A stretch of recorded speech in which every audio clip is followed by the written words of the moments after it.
na ko ma thim thul le kanong ezi in le ding talen iban geldem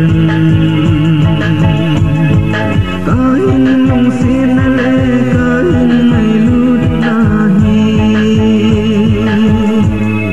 kam ma se lo vin jamin ha ana hati mai ta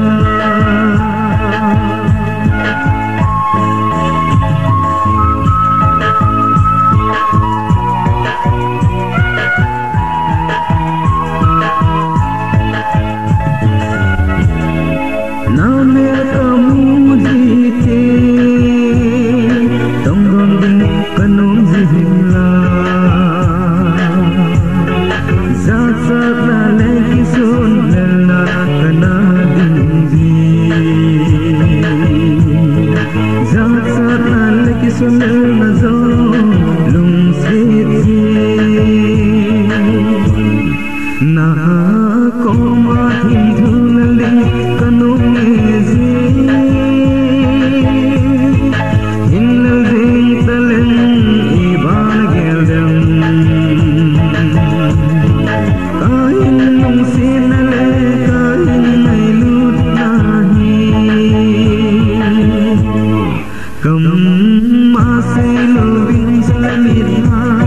ana hati mai ta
kam